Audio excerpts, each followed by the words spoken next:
على سيدنا ومولانا محمد وعلى آل سيدنا ومولانا محمد وبارك وسلم الصلاة والسلام عليك يا سيدي يا رسول الله. وجود پاک پڑھنے کے بے شمار فضائل ہیں.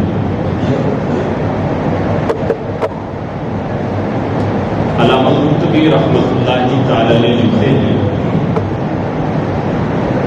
ایک مرتبہ ایک عورت نے مشہور ولی اللہ حضرت حسن بصری رحمۃ اللہ تعالی علیہ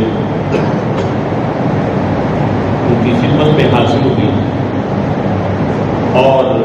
عرض گزار کی کہ حضور مجھے کوئی عمل بتائیے کہ میری بیٹی کا انتقال ہو گیا ہے تو میں مجھے خواب میں دیکھوں کہ میری بیٹی کس حالت میں ہے. حضرت امام حسن بصری رحمۃ اللہ تعالی علیہ نے انہیں عمل بتایا اور انہوں نے خواب میں دیکھا اس عورت نے اس کی بیٹی بڑی عجیب و غریب حالت میں ہے. تارکول کا لباس پہنا ہوا ہے، پہنایا گیا ہے اسے، اور گردن میں زنجیر اور پاؤں میں بیڑیاں تھیں. اس خطرناک اور ناک منظر کو دیکھ کر وہ عورت کانپ اٹھی، پریشان ہو گئی کہ میں نے تو اپنی بیٹی کو دیکھنا تھا مگر مجھے کیا پتا تھا کہ میری بیٹی کی یہ حالت ہوگی، یہ کنڈیشن ہوگی. بڑی افسردگی کی حالت میں حضرت امام حسن بصری رحمۃ اللہ تعالی علیہ کی خدمت میں حاضر ہوئی اور سارا عمل یعنی یہ سارا واقعہ بتایا کہ میری بیٹی ایسی حالت میں ہے، ایسی تکلیف میں ہے، نہ جانے کس عمل کی، کس برے عمل کی سزا میں وہ پھنسی ہوئی ہے. اس پر حضرت امام حسن بصری رحمۃ اللہ تعالی علیہ کو بھی بڑے پریشان ہوئے، افسردہ ہوئے، غمزدہ ہوئے. کچھ عرصہ گزرا کہ حضرت امام حسن بصری رحمۃ اللہ تعالی علیہ نے آپ اس لڑکی کو خواب میں دیکھا. جب خواب میں دیکھا تو وہ جنت میں ایک تخت پر تاج پہنے ہوئے بیٹھی ہے. بڑا اچھا مقام ہے، بڑا اچھا منصب ہے، بڑا خوبصورت منظر ہے اور تاج پہنے ہوئے بیٹھی ہے. آپ کو دیکھ کر کہنے لگی میں اسی خاتون کی بیٹی ہوں جس نے میرے عذاب کی خبر آپ کو دی. میں وہی لڑکی ہوں کہ جس کی والدہ نے میرے بارے میں بتایا تھا کہ میں عذاب میں مبتلا ہوں. وہ بھی پریشان تھی، آپ بھی پریشان تھے. حضرت امام حسن بصری رحمۃ اللہ تعالی علیہ بڑے متعجب ہوئے کہ میں نے سنا تھا کہ بڑی اس کی خطرناک کنڈیشن ہے، بڑی عجیب و غریب حالت ہے، وہ عذاب میں مبتلا ہے، اور آج اس کے ساتھ میں دیکھ رہا ہوں کہ جنتی محل کے اندر موجود ہے اور بڑے خوبصورت لباس ملبوس ہے، اس نے لباس پہنا ہوا ہے. تو انہوں نے عمل کی وجہ پوچھی کہ آپ کو یہ ایسا مقام اور یہ مرتبہ کیسے ملا اور آپ کی عذاب سے، آپ کو عذاب سے چھٹکارا کیسے ملا. اس نے بتایا کہ یہاں سے ایک شخص قبرستان سے گزرا تھا اور اس نے امام الانبیاء صلی اللہ تعالی علیہ وسلم کی ذات پر درود پاک پڑھا تھا. اس درود پاک کی برکت سے اللہ رب العالمین نے یہاں قبرستان کے 560 لوگوں کی بخشش فرمائی. نعرہ تکبیر، اللہ اکبر، نعرہ رسالت یا رسول اللہ، نعرہ رسالت یا رسول اللہ، نعرہ رسالت یا رسول اللہ، نعرہ تحقیق، نعرہ حیدری یا حیدری. تو پتہ چلا کہ درود پاک پڑھنے کے کتنے فوائد ہیں. جہاں درود پاک پڑھنے والی کو بذات خود فائدہ ہوتا ہے، جہاں اس کے نام اعمال میں نیکیاں لکھی جاتی ہیں، جہاں اسے کریم آقا صلی اللہ علیہ وسلم کا قرب نصیب ہوتا ہے،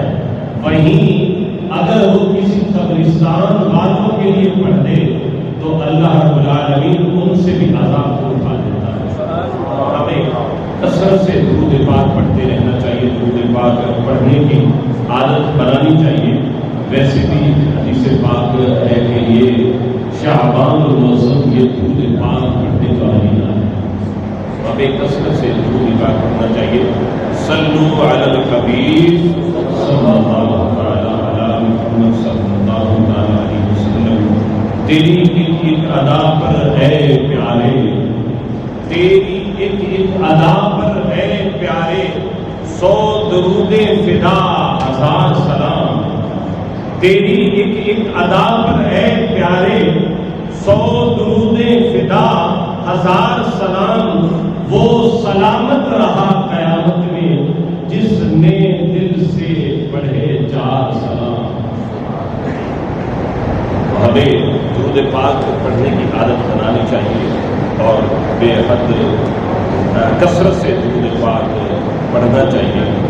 اچھا، اس رات میں 15 شعبان المعظم کی رات اپنے رشتہ داروں کے لیے، اپنے عزیزوں کے لیے، ان کے لیے دعا کرنی چاہیے، ان کے لیے مغفرت کی دعا کرنی چاہیے۔ اور پیارے آقا صلی اللہ تعالیٰ علیہ وآلہ وسلم کی یہ ادا بھی ہے، اور سالہ سال سے مسلمانوں کا یہ عمل بھی ہے کہ جس طریقے سے نبی کریم صلی اللہ تعالیٰ علیہ وآلہ وسلم نے عمل کیا تھا، اور مسلمانوں کا بھی یہ معمول چلتا آ رہا ہے کہ اس رات میں قبرستان میں جاتے ہیں، اپنے عزیز و اقارب پر ان کے لیے دعائیں مغفرت کرتے ہیں، استغفار کرتے ہیں۔ اور حدیث پاک ہے، کریم آقا صلی اللہ تعالیٰ علیہ وسلم نے فرمایا کہ قبروں کو دیکھا کرو، بے شک قبروں کو دیکھنا، بے شک قبروں کو دیکھنا قیامت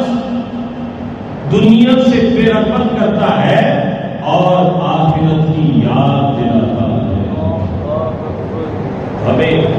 قبروں کی زیارت کرنے کے لیے جانا چاہیے، قبرستان والوں کے پاس جانا چاہیے، جو ہمیں یہ دیکھنے میں ایک وہ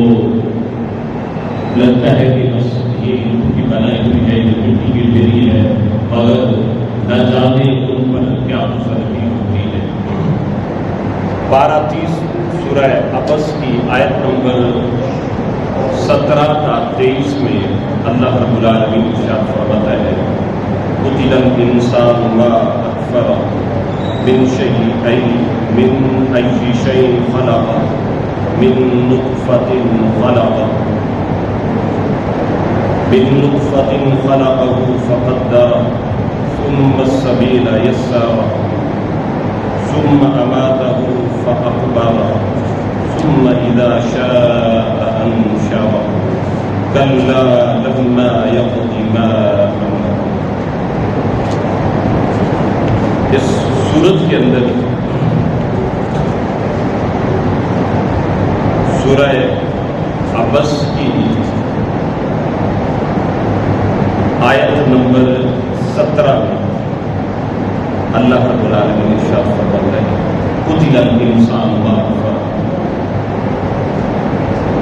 آدمی مارا جائے کیوں ناشکر ہے، کیا ناشکر ہے؟ اسے کاہے سے بنایا، پانی کی بوند سے اسے پیدا فرمایا،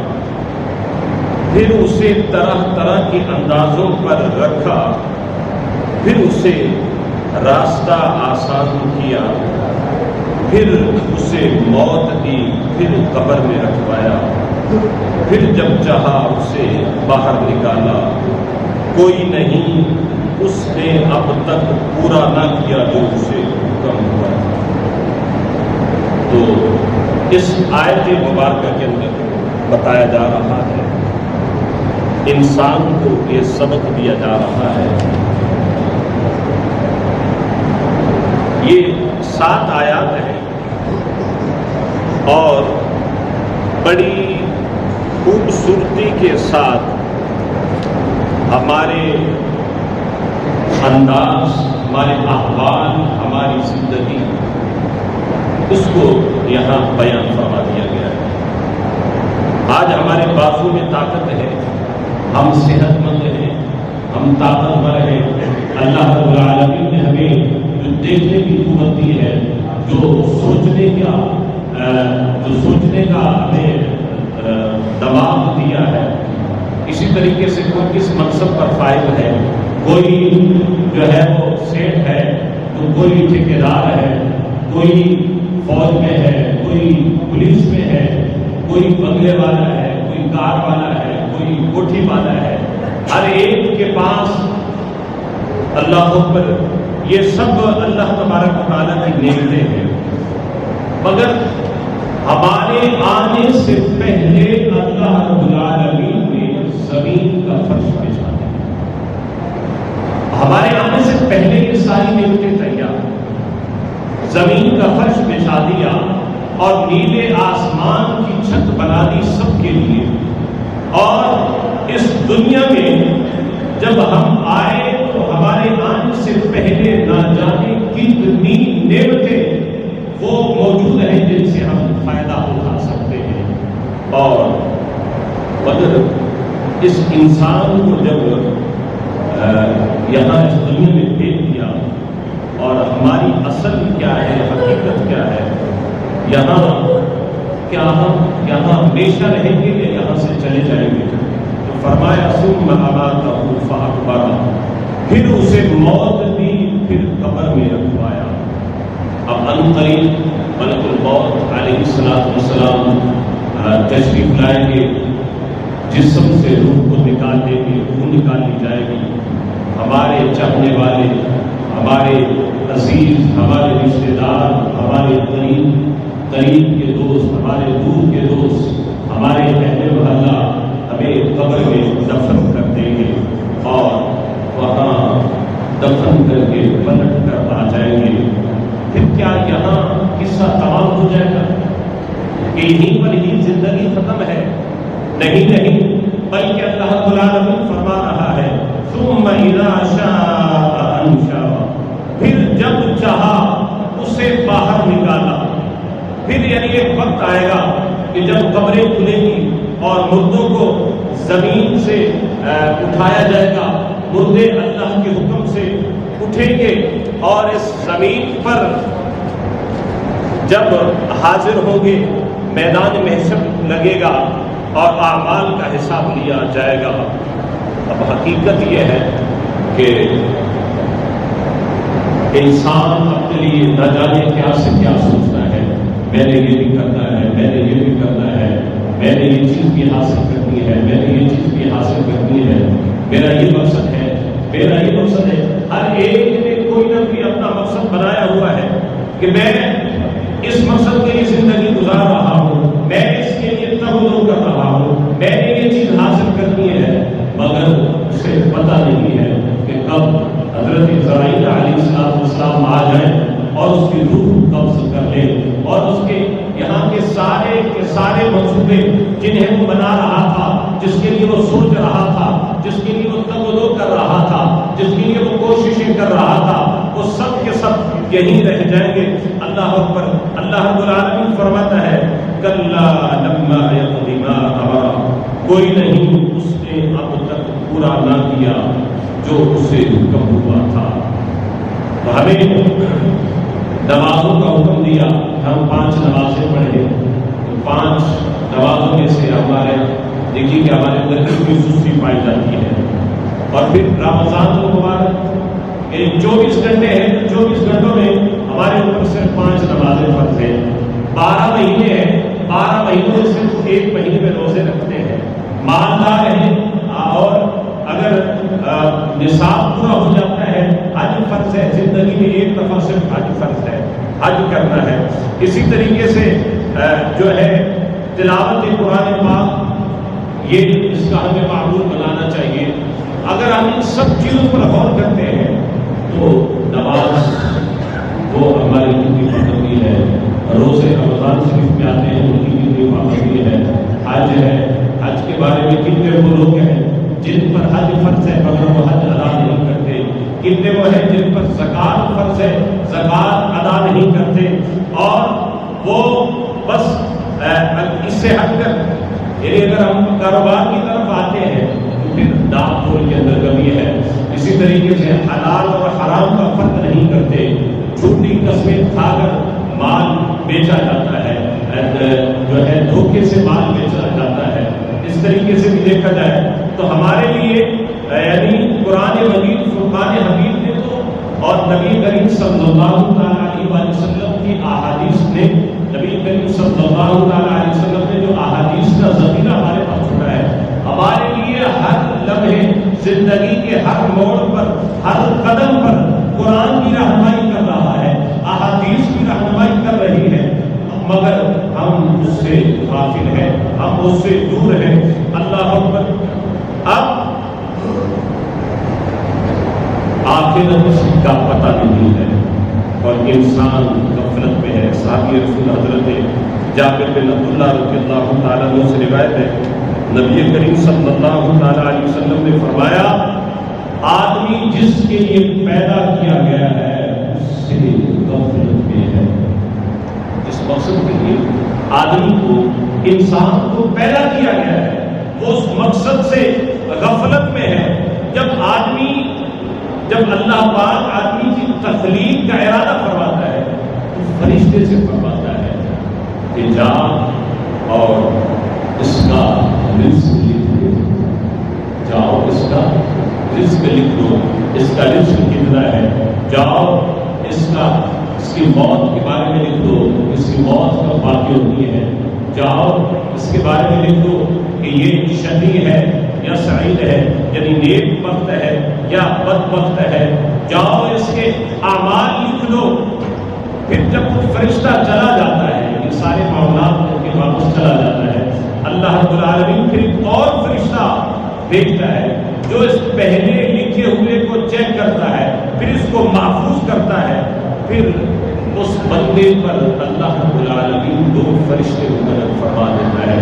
جو اس کے اچھے اور برے اعمال کو لکھتے ہیں، اور اس کی زندگی کے سارے معاملات، اچھائیاں برائیاں، نیکیاں لکھنے والا وہ فرشتہ وہ لکھتا ہے، برائیاں لکھنے والا وہ لکھتا ہے، یوں یہ کرام کاتبین اس کی زندگی کا یہ سارا کیا ہوا لکھتے ہیں۔ اب جب موت کا وقت آتا ہے تو وہ فرشتے بھی وہ جگہ چھوڑ دیتے ہیں، وہ فرشتے جگہ چھوڑ دیتے ہیں، اور ملک الموت یعنی حضرت اسرائیل علیہ السلام اس کی روح قبض کر لیتا ہے۔ اب جب اسے قبر میں رکھ دیا جاتا ہے، پہلے اس کی روح قبض ہو گئی، جسم سے جدا ہو گئی، اب جب اس شخص کو قبر میں رکھ دیا جاتا ہے تو قبر کے اندر پھر اب اس کی روح کو لوٹا دیا جاتا ہے، اس کی روح جسم کی طرف واپس آ جاتی ہے۔ اب دو فرشتے منکر نکیر، وہ سوالات کرنے والے فرشتے وہ آ جاتے ہیں، اب پھر وہ سوالات کر لیتے ہیں، اس کا امتحان دے لیتے ہیں، وہاں سے چلے جاتے ہیں۔ پھر جب قیامت قائم ہوگی تو اچھائیاں لکھنے والے فرشتہ اور یہ دونوں یعنی کرام کاتبین آئیں گے، اور اس شخص کی گردن میں جو وہ رجسٹر لکھا ہوا تھا اس کو گرہ کو کھولیں گے، اور اب اس سے جو ہے وہ لے کر اس طرح حاضر ہوں گے کہ ایک جو ہے وہ قائد کی طرح ہوگا، ایک سائد کی طرح ہوگا، یعنی ایک جو ہے وہ سواری پر ہوگا، ایک پیسے ہوگا، اس سے لے کر جا رہے ہوں گے۔ اب یقیناً ہمارے سامنے ایک بہت بڑا معاملہ ہے جس کی نبی کریم صلی اللہ علیہ وسلم نے فرمایا، تمہارے سامنے ایک بہت بڑا معاملہ ہے جس کی تم طاقت نہیں رکھتے، لہذا خدائے بزرگ و برتر سے مدد مانگو۔ یہ بڑا تمہارے لیے ایک بہت بڑا معاملہ ہے جس کی طاقت نہیں رکھتے، یعنی اب میدان محشر کا بتایا جا رہا ہے، قبر کا حال بتایا جا رہا ہے کہ یہ بہت بڑا معاملہ ہے، اور وہ حساب و کتاب اس کا اب تم معاملہ ہے اور اس کی تم طاقت نہیں رکھتے. اور قبر کا حال اگر ہم کسی کی موت کو دیکھتے ہیں، اپنے رشتے داروں کو دیکھتے ہیں، تو دیکھا جائے تو کیا ہوتا ہے کہ ہم اپنے ہاتھوں سے میت کو کفن پہناتے ہیں. کفن پہنایا، اور ایک بات ہے کفن پہنانا یہ آسان ہے، خود کفن پہننا بڑا مشکل ہے. دوسرے کی چارپائی کو، دوسرے کی میت کو کندھا دینا یہ آسان ہے، اور خود جب چارپائی پر لیٹا جائے اور کندھوں پر اٹھایا جائے یہ مشکل ہے. اسی طریقے سے قبر کے اندر اتارنا یہ آسان ہے، اور خود جب اتارے جائیں گے وہ بڑا مشکل ہے. ان کے اندر فرق ہے. اللہ اکبر. بڑی پیاری حدیث پاک سے سمجھایا گیا، فرمایا کہ اس روایت میں بتایا گیا کہ ذرا تصور کو باندھیے کہ روح ہو، انسان کے جسم سے روح کس طریقے سے نکلتی ہے. جیسے ایک روئی ہو، روئی کی گٹھلی سے بیری جو ہے کانٹے دار اس کی شاخیں ہو، اس کو سے جب کھینچا جائے، ٹہنی کو کھینچا جائے تو کیا حالت ہوگی کہ وہ تھوڑے ٹکڑے ہو کر وہ نکلے گی. فرمایا جب جسم سے روح کو نکالا جاتا ہے تو جسم کی ایسی کنڈیشن، جسم کی ایسی حالت ہوتی ہے کہ اس کے روئے سے جب اس کے جسم کے ہر ٹکڑے سے، ہر جگہ سے جب روح نکلتی ہے تو فرمایا کہ وہ اسی طریقے سے ہوتی ہے، اور جسم کا رواں درد اور تکلیف میں ہوتا ہے. اور تکلیف بھی کیسی؟ فرمایا 1000 تلواروں کی دھار سے بھی، 1000 تلواروں کی زخموں سے بھی تیز ہوگی. اللہ اکبر. پھر فرمایا ایسی حالت میں ہمارا ہمدرد بھی کوئی نہ ہو، ہمارے پاس بھی کوئی نہ ہو، ہماری اس تکلیف کو کوئی سمجھنے والا بھی نہ ہو جو ہماری تکلیف کو سمجھ سکے. ہم کسی کو بتا بھی نہ سکتے ہو، اور ہماری حالت ایسی ہو کوئی نہ ہمیں دیکھ، یعنی ہم کسی کو بتا نہیں پا رہے کہ ہمارے ساتھ کیا گزری ہے، کس کنڈیشن میں ہو. مردہ یعنی کسی کو بتا نہیں سکتا. ایسے میں عزیز اقارب رشتے دار اس کے پاس کھڑے ہوتے ہیں، مگر اس شخص کو کوئی اس تکلیف کو نہ تو کاٹ سکتا ہے، نہ کوئی شخص خود کر سکتا ہے، نہ اس کے لیے کوئی شخص ایسا اس وقت کام کر سکتا ہے کہ اس کی یہ تکلیف دور ہو جائے. نہیں، بلکہ اس کے یہ روئے کی تکلیف یہ سارے اس کی جسم میں اس وقت ایسی ہوتی ہے. اللہ اکبر. اب پھر بسی کا عالم ہوتا ہے. اب جب ماں باپ بھی ہو، بھائی بھی ہو، بہن بھی ہو، اولاد بھی ہو، رشتے دار بھی ہو، اپنے بھی ہو، بیگانے بھی ہو، سب ہو، اگر وہ سامنے پڑا ہے اس کا نہیں پتا کسی کو کہ یہ کس حالت میں ہے، اور وہ کسی کو بتا بھی نہیں سکتا. اور سامنے والے جو کل تک کہتے تھے کہ ہم تمہارے ساتھ ہیں، ہم ہر دکھ درد میں، ہر تکلیف میں تمہارے ساتھ ہیں، اب وہ کھڑے ہیں کہ کہیں سے جلدی اٹھایا جائے اور اس کو دفنا دیا جائے، زیادہ دیر نہیں کی جائے. ہر ایک کو آگے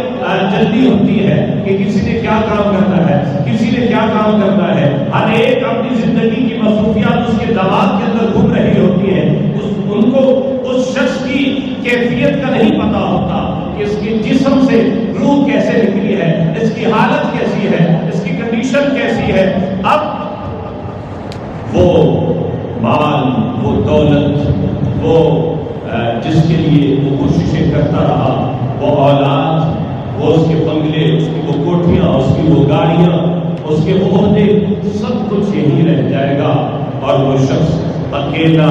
اپنی آخرت کی منزل کی طرف روانہ ہو جائے گا. اور جو جسم پر کپڑے تھے وہ کپڑے بھی اتار لیے جائیں گے. اور سادہ لٹھے کا کفن پہنا دیا جائے گا۔ اب جو دوست تھے جو کہتے تھے کہ ہم ساتھ ہیں، ہم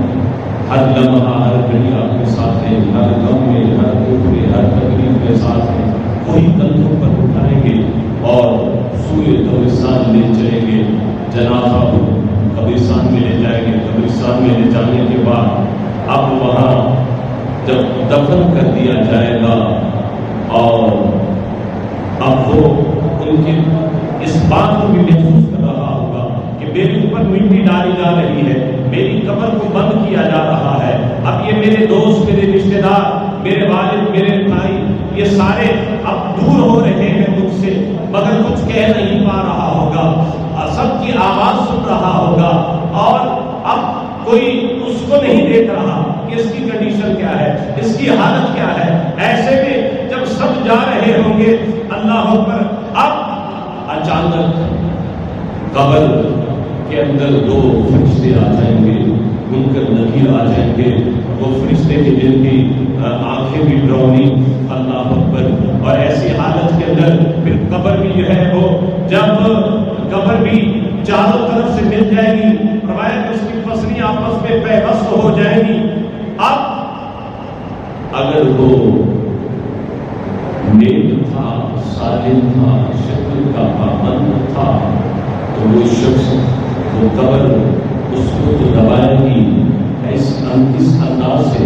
جیسے ماں اپنے بچے کو پیار سے اپنے سینے کے ساتھ لگا کر دباتی ہے، بچے کو تکلیف ہونے نہیں دیتی۔ اور اگر ہے مرنے والا گنہگار تو قبر اس انداز سے اسے دبائے گی کہ اس کی پسلیاں آپس میں پیوست ہو جائیں گی۔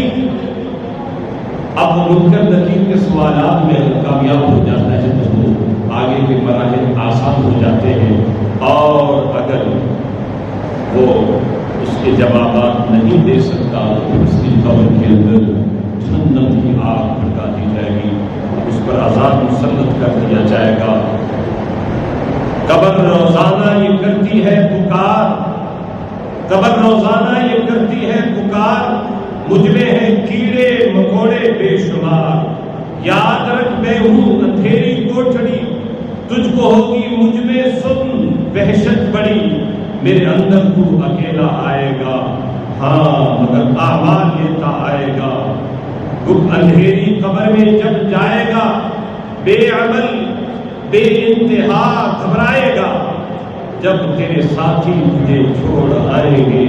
قبر میں کیڑے مکوڑے تجھے کھائیں گے، قبر میں تیرا کفن پھٹ جائے گا، یاد رکھ نازک بدن پھٹ جائے گا، تیرا ایک ایک بال جھڑ جائے گا، خوبصورت جسم سب سڑ جائے گا۔ اللہ اکبر، کر لے توبہ رب کی رحمت ہے بڑی، کر لے توبہ رحمت ہے بڑی، قبر میں ورنہ سزا ہوگی بڑی۔ جب موت، حضرت عبداللہ بن عمر رضی اللہ تعالیٰ عنہ نے ایک شخص کو نصیحت کرتے ہوئے فرمایا کہ اے بھائی،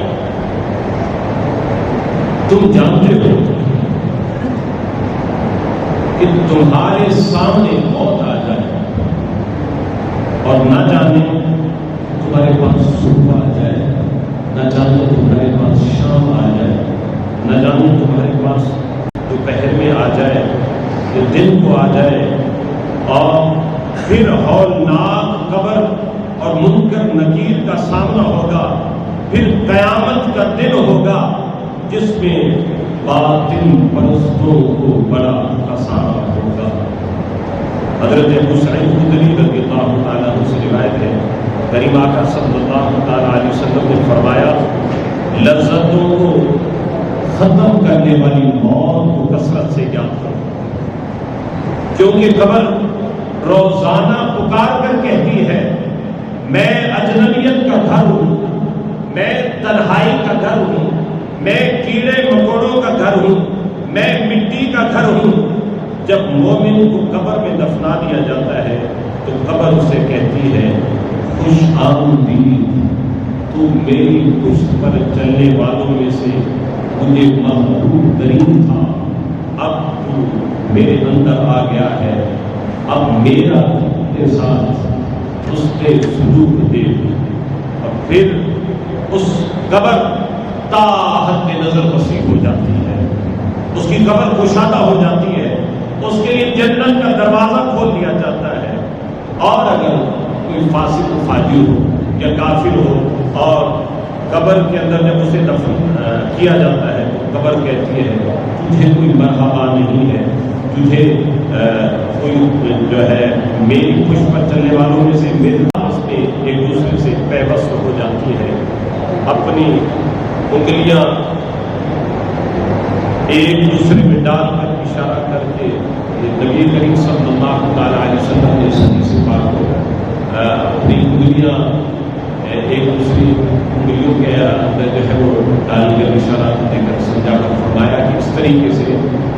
پسلی آپس میں پیوست ہو جائے گی۔ راوی کہتے ہیں کہ آپ صلی اللہ تعالیٰ علیہ وسلم نے فرمایا قبر جنت کے باغوں میں سے باغ ہے یا جہنم کے گڑھوں میں سے ایک گڑھا ہے۔ حضرت ابو حجاج جمالی رضی اللہ تعالیٰ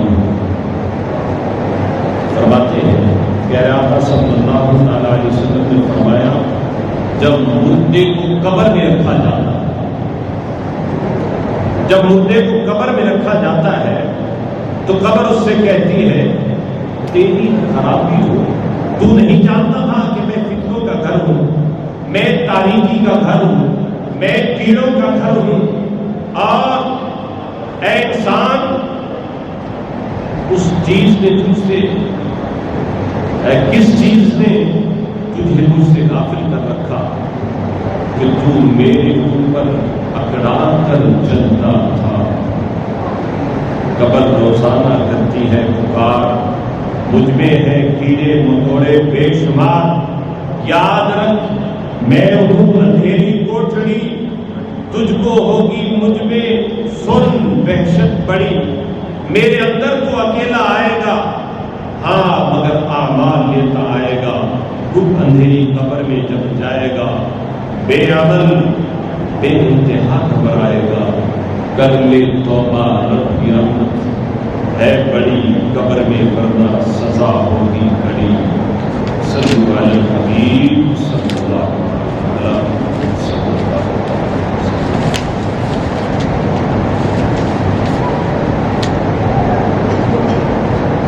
قبر میں آنے جو کام آ سکتے ہیں اعمال، ان میں سے سب سے پہلے عقیدہ اچھا ہو، عقیدہ درست ہو۔ جب عقیدہ درست ہوگا تو پھر چونکہ اصل میں قبر کے اندر جو امتحان ہوتا ہے وہ عقیدے کا ہی ہوتا ہے۔ مرد کا تیرا رب کون ہے، معلوم کا تیرا دین کیا ہے، معلوم کا ضرور فی حق حاضر، ان کے بارے میں اس ہستی کے بارے میں کیا کہا کرتا تھا۔ لہذا اپنا عقیدہ رکھتے ہوئے اللہ کریم اور اس کے پیارے حبیب صلی اللہ تعالیٰ علیہ وسلم، صحابہ کرام علیہ رضوان، اہل بیت اطہار، اولیاء کرام، ان سب کے بارے میں اچھا عقیدہ ہونا چاہیے۔ نبی کریم صلی اللہ علیہ وسلم کی اپنی سچی محبت دل کے اندر ہونی چاہیے، اور اگر عقیدہ درست ہوگا تو پھر بارے ہی پیارے، اور اگر عقیدہ خراب ہوگا تو پھر سارے اعمال جھٹکائے جائیں گے، کسی کام نہیں آئیں گے اعمال۔ حضرت عبداللہ بن عباس رضی اللہ تعالیٰ عنہ سے روایت ہے، نبی کریم صلی اللہ تعالیٰ علیہ وسلم نے فرمایا جب مردے کو قبر میں رکھ کر لوگ پلٹتے ہیں تو مردہ ان کے قدموں کی آواز بھی سنتا ہے، اور جب تو مردہ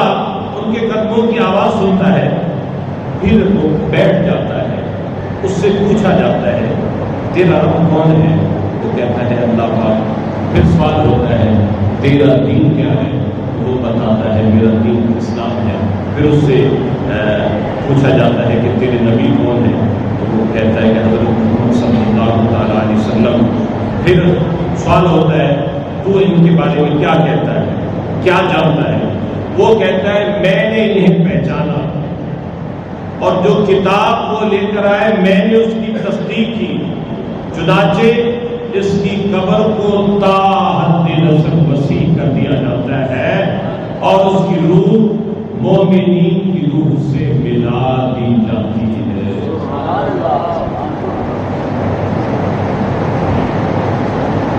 محترم سامعین, پیارے اسلامی بھائیوں, عقیدے کا جو دار و مدار ہے, اگر عقیدہ درست ہے تو پھر نیکیاں, نیک اعمال, نوافل, صدقات, زکوٰۃ اور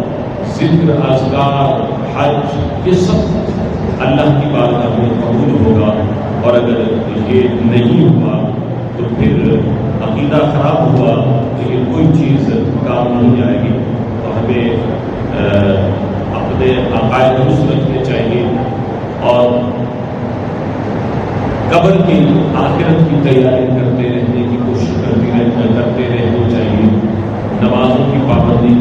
کرنی چاہیے, نمازوں کے اندر سستی نہیں ہونی چاہیے اور نبی کریم صلی اللہ علیہ وسلم پر کثرت سے درود و سلام پڑھتے رہنا چاہیے اور ایسے لوگوں کے ساتھ اٹھنا بیٹھنا چاہیے جن کے ساتھ بیٹھنے سے ہمارے عقائد درست ہو, جن کے ساتھ, جن کی صحبت میں بیٹھنے سے ہمارے اعمال درست ہوں, جن کے ساتھ بیٹھنے سے ہمارا کردار اچھا ہو, جن کے ساتھ بیٹھنے سے ہمارے دل کے اندر عشق رسول پیدا ہو, جن کے ساتھ بیٹھنے سے, جن کی